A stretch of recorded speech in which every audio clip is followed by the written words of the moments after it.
My companion conversation today is with the brilliant Jay Dickson. I say brilliant because wait till you hear his background. Jay Dickson is professor of English and Humanities at Reed College. He received a BA in English and American Language and Literature from Harvard University, and his PhD in English is from Princeton University. Professor Dickson has taught at Reed College since 2001.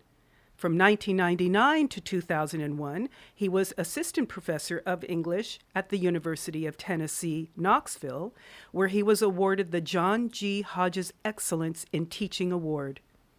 At Reed, he teaches in humanities and in the English department on British, 20th and 19th century fiction, and Memory and Desire in Literature, a course which he created.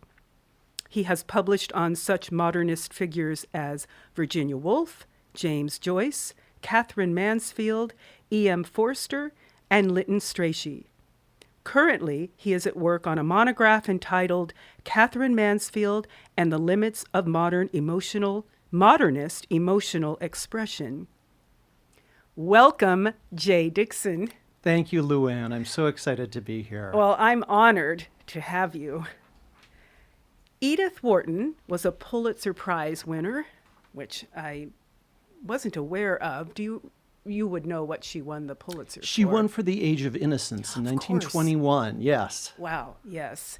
Well, she's known, I guess, I would say, I don't want to limit what she's known for, but her ironic and polished prose about the aristocratic New York society into which she was born. There seems to be a delight, and maybe I'm stretching things, and artfulness, of course, in her skewering of the very social class from which she descended.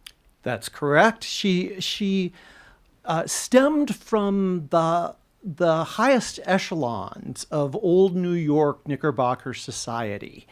And she had a remarkable background in that regard because, as she says in her memoir, A Backward Glance, women from that class did not write fiction. And it was very unusual for her to pursue a career in that, especially since she also never went to college, which wasn't a common thing for women in the 19th century to do in the United States or in the United Kingdom. So she was self-taught, would you say? She was allowed free rein in her father's library. And because he was from such a wealthy family, he was one of the Joneses, of which the saying, keeping up with the Joneses, is said to come from. Seriously, because his aunt, Mary Mason Jones, was so wealthy that she built a grand chateau on Fifth Avenue up at 58th Street where there were no other houses around. And so she just waited for the fashion to come up and for people to build houses around her, which is exactly what happened. So Wharton was from a very respected and wealthy background, and her father had a remarkable library that he let her have full access to. Did she have tutors? She had some when she was growing up, although not serious ones. She mostly taught herself. And oddly, she was restricted in the choices of fiction she could read. She could read anything else, but her mother, who was a sort of fearsome figure, and also from New York society, Lucretia Jones, insisted that Edith had to bring every novel to her before she was allowed to read it. And most of the time she said no. I'm trying to picture this. Little Edith in front of austere Lucretia, and she shows her a novel. Does Lucretia read it first, or just know by the title and the author that it's verboten? Yeah, she would know that it was forbidden. Of course, she had never read them. She was a great reader herself, but this was the same dynamic she had with her own mother, and it, I think it continued until Edith Wharton's wedding day to Teddy Wharton when she was 21 years old. So that's a remarkable stint of having your mother choose your reading for you. What an odd tradition. Yes.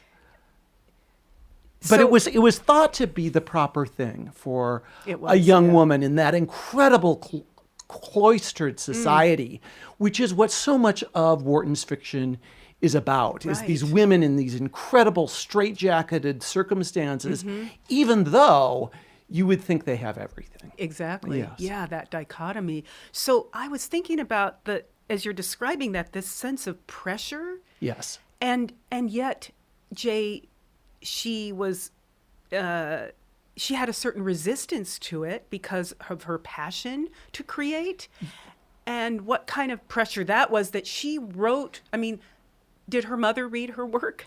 Well, there's a great anecdote that I always love that Wharton says in her memoir that when she was 11, she brought a novel she had written, a short, children's, the sort of novel a child would write to her mother. And she said that the first sentence of it read, "Oh, how do you do, Mrs. Brown?" said Mrs. Tompkins. Had I known you were coming, I would have tidied up the drawing room." And she gave this novel to her mother, and it was returned with the icy comment in the margin on that sentence, "Drawing rooms are always tidy." So but I think she learned from that. And I think she learned what I think is the most interesting thing about her writing is her interest in the anthropology of that sort of class. All of Wharton's novels are so fascinating to me because she's so interested in the ways in which societies have rules and unwritten rules and how they interact with their members, and particularly outsiders to those communities. And that's why I think Xingu is, it's been called the funniest story that Edith Wharton ever wrote, which I think is true as far as I know. But it's so much a piece of the rest of her writing in that way.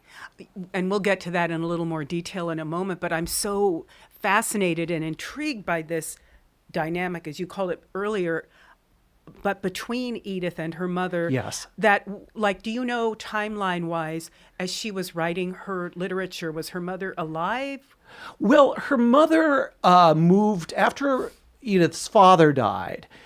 They lived together in New York until Edith married Teddy Wharton, who was a Boston Brahmin, and they lived in first in Newport, Rhode Island, which is where all of that class lived.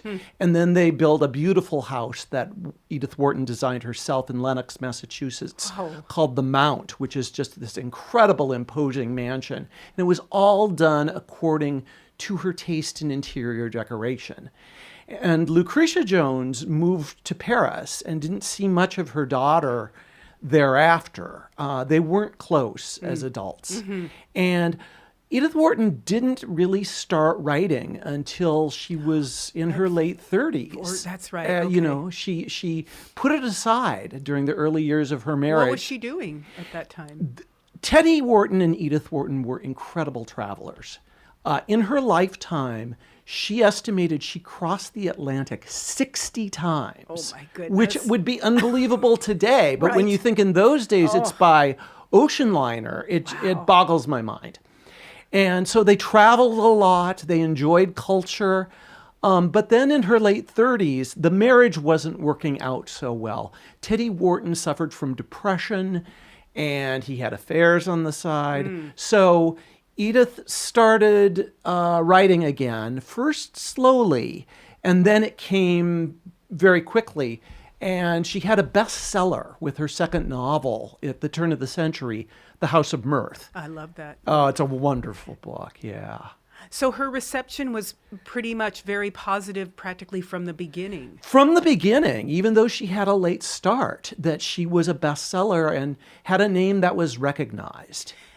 Did she encounter any kind of, in lieu of her mother, but that kind of pushback or judgment from society or from critics or from any?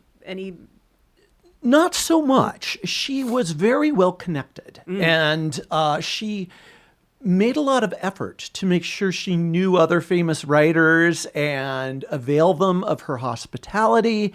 And so she had a famous friendship with Henry James, Yes. who was very critical of her writing, even though they wrote about the same class and sometimes wrote in very similar ways. And his writing was enormously influential to her.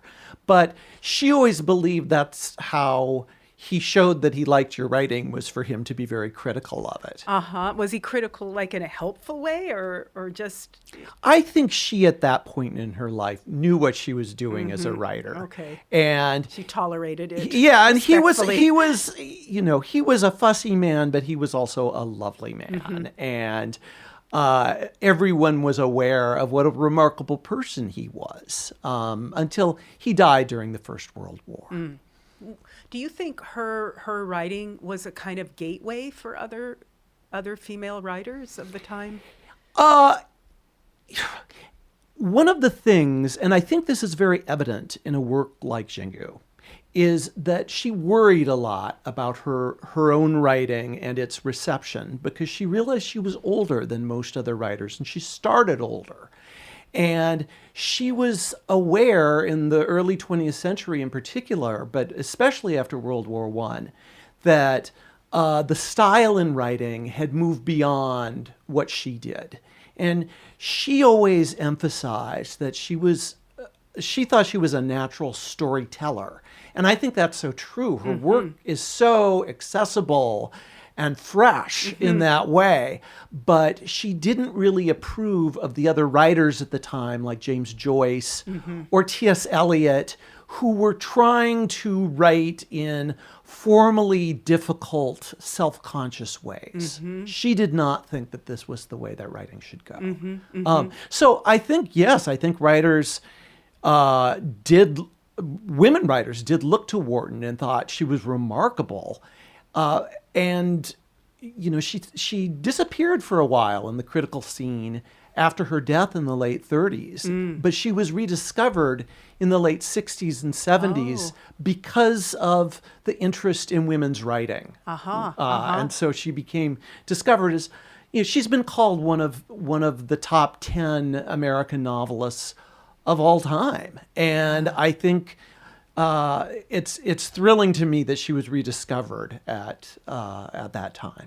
Do you happen to know what her reaction was to winning the Pulitzer? Well, it was tricky. She was not supposed to have won. And it was the most votes went to Sinclair Lewis for Main Street. And when he didn't get it, because at the time the strictures on the award were that it had to go to a novel that presented a wholesome picture of American life. And his novel, which concerns an unhappy marriage and a critique of small-town life in Minnesota, was not deemed worthy of this. So it went to the runner-up, which was Wharton.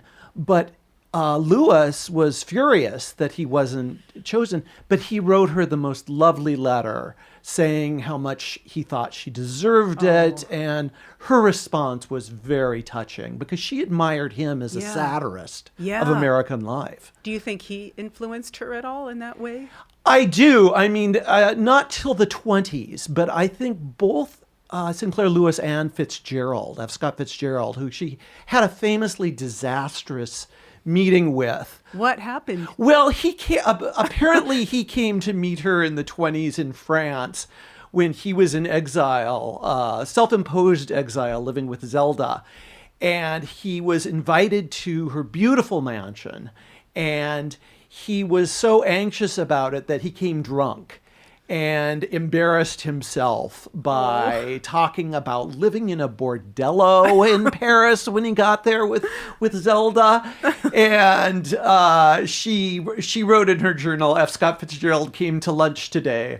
Awful. Oh, no. But at the same time, she really respected his writing. And I think it really shows in her fiction in the 20s that she had been reading him and Lewis and had responded to their satire of American life. It's too bad he never got a second chance. I know, it's heartbreaking. And could you talk a little bit about Virginia Woolf and Edith Wharton and the similarities? Oh, yes. They, Wharton was 20 years older than Virginia Woolf, just as she was 20 years older than Sinclair Lewis. But like Wharton, Virginia Woolf grew up without a formal education. She did have tutors, but the most remarkable thing was her father, who had social aspirations, even though he was a literary figure. Sir Leslie Stephen, gave her full reign of his library, just as Edith Wharton had. And so they were two, I think, of the most remarkably erudite people, period, in the early 20th century on either side of the Atlantic. And yet both of them had never had a formal education. Did they ever meet? They didn't. Wharton had a lot to say about the Bloomsbury group, and she often disapproved of them. She thought she was a little, even though she often wrote about adultery, Edith Wharton was sometimes a little uptight. And so the social bohemianism and the free love in Bloomsbury was something she didn't always approve of. I see. Well, I want to launch into Xingu itself. Oh, wonderful. And I'll just say that this is a short story based upon a gathering of pretentious, boastful members of a lunch club. It takes a sharp look at pomposity, snobbery, and the intellectually pretentious, which is as relevant today as it was 100 years ago. Who hasn't been in a book group like this one in the mythical town of Hillbridge, where everyone is so incredibly uptight about how you respond to the book. And of course, like Mrs. Roby in the story, everybody's gone to a book group and has to confess that they haven't had time to read the book. Yes, exactly. And the competition between them. And this is where I think Wharton is at her most brilliant and engaged, because she's able to suss out that in many ways the book group is attempting to be about culture, to bring it to the town, and yet it's really a way for these women to enact these petty snobberies and jockeyings for power and position that is hilarious when it's looked at from a side observer. And there is that duality, but in that group of women, right? What they represent is that aspiration to culture and accessing the elite. Yeah, and yet they fall back on these terrible social models. Well,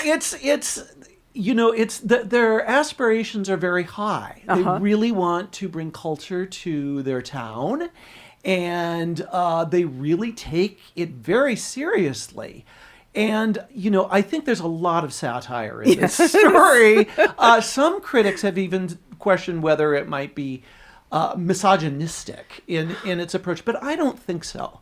I think one of the things that strikes me about this story that I thought the adaptation does so beautifully thank you. Is it gets at the idea that it's really the group that is the protagonist as a group. Yes. And these women are, they're consumed with these petty rivalries. At the same time, the critic Cynthia Griffin Wolfe, who's one of the greatest Wharton scholars late 20th century, said, what else are these women to do exactly? They don't have a lot of vehicles for culture in their lives, and they're trying. Yeah. They just seem to be asking the wrong questions, and they seem to be too consumed with all this positioning and striving for dominance that's going on. And isn't that a representation of sort of the zeitgeist? Like that's... Oh, yes. I mean, at this time, this story was published by Scribner's Magazine in 1911. And there was a great interest in the United States, which was suddenly very wealthy after the Gilded Age. And people were really interested in consuming culture and in bringing what they saw as higher culture to all parts of the American scene. And Edith Wharton, on one hand, I think, is mocking this, but I think she's also very aware of the frustration that these women are feeling with these incredibly difficult books like The Wings of Death. The titles by Osric Dane. God, I the love titles those and titles. the names.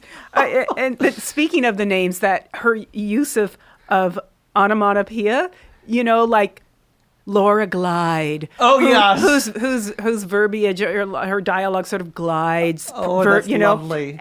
And Mrs. Plinth, which is a pedestal, a heavy pedestal, right? And that's how she views literature. Yes, she yes. puts it up on a pedestal for everyone. So these names help guide us and the actors as to how they were inhabiting them vocally, right? Oh, that Miss Van Vloek, or we pronounced it that way. Yes.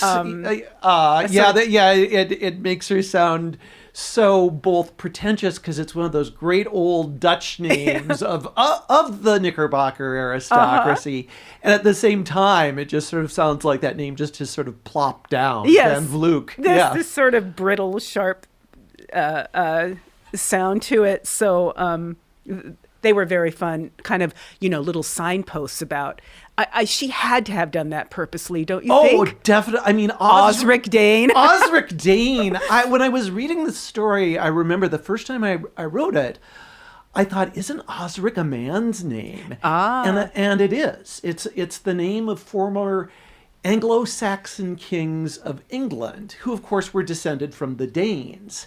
And I realize this is very clever because she's making a comment on the gender dynamics that are going on in this group, that Osric Dane should have a man's name. So, yeah, I think she's wonderful with that. That's funny because we did this several years ago when we were in theaters, several years ago, and I cast Osric Dane as a man in drag. That's hilarious. For the fun, and a famous dancer choreographer, Greg Bielmeyer, I added to the mix. He was the maid with a little doily on his head. And so he took some of those interstitial comments, but also physically gave a lot of accent and kind of commentary without saying a word. That's fantastic. So for radio, though, those were not going to be as effective. As workable, but I definitely think there is something going on there about the odd position of Osric Dane. And it's interesting at the end of the story that hold your thought. Spoiler alert, if you haven't heard the story, please stop listening because we may delve into the sort of what do we say, the butt of the joke, so to speak. In any case, if you haven't listened to our recording, please do so. And then listen to the rest of my lovely chit-chat with Jay Dickson. Okay, Jay, do you remember what you were saying? I absolutely do. Okay. I mean, one of the things that's interesting is the story is all women. It's completely women. But Fanny Roby has been recommended to the club by the male Professor Forland. Yes. And at the end of the story, after Fanny takes her very hilarious leave of everyone, announcing that she's going off to tea and bridge. The other women of the club realize that she's probably going to meet with Professor Forland and that Osric Dane is coming with her. Yes. So it seems to be suggesting that there needs to be an interplay between men and women for Wharton, and she seems critical of this society, and at the same time, it begins and it ends with Mrs. Ballinger, and trying to make these decisions about inviting Osric Dane to her place, and then finally having to write this letter to Mrs. Roby. And I think Wharton is very sympathetic with this character. And all that. The onus, the responsibility is they've left it all upon her shoulders as the president. Yes, that she wanted the social positioning, Yes. but you get a sense also that there's maybe some awareness of a loss in excluding Mrs. Roby from their group. Yes, and she has to make that decision. Whatever sacrifices, like you're sort of implying, she might be feeling personally she's going to go ahead for the sake of... She's for the sake of the togetherness of the women. And, Mrs. Plinth puts her in a kind of hilarious position at the end. Yes. Well, I was talking about giving away things and you didn't really, but I'm going to, just in the sense of asking you what you think inspired her writing this. And well, I think it. Did she know what Xingu was? I think.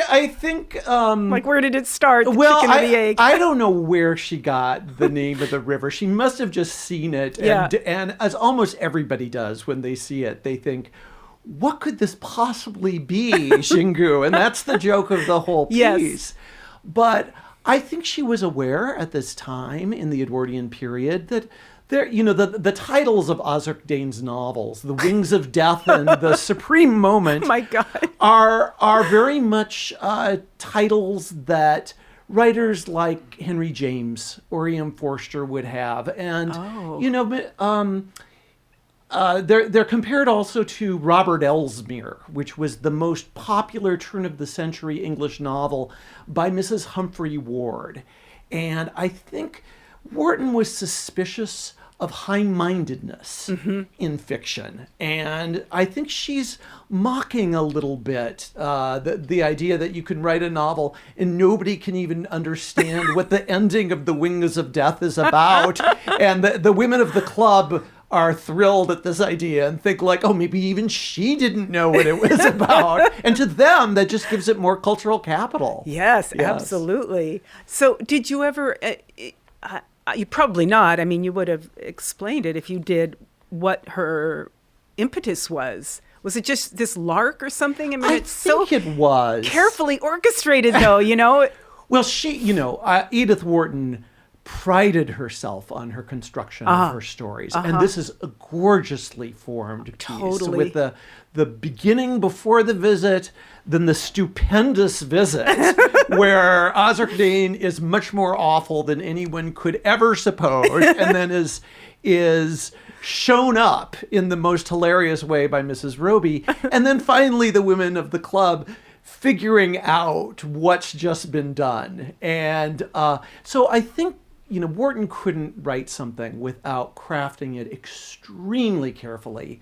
But at the same time, this is the funniest story she ever wrote. Yeah. And I think this was a kind of lark for her, but she thought of it very highly. Oh, I didn't mean lark in the sense that it was a lightweight effort. No, but just different, it is a kind of game, I think, for her to see how funny she could be. And there's something Wildian about, making fun of a high society group in this way.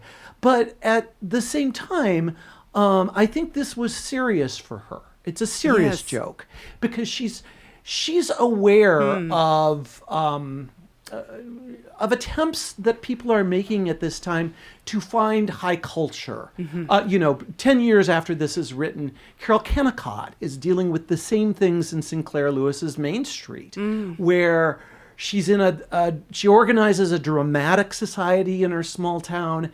And it's the reverse. Instead of wanting to read something more fun, she wants them to do something very hard and do a George Bernard Shaw play.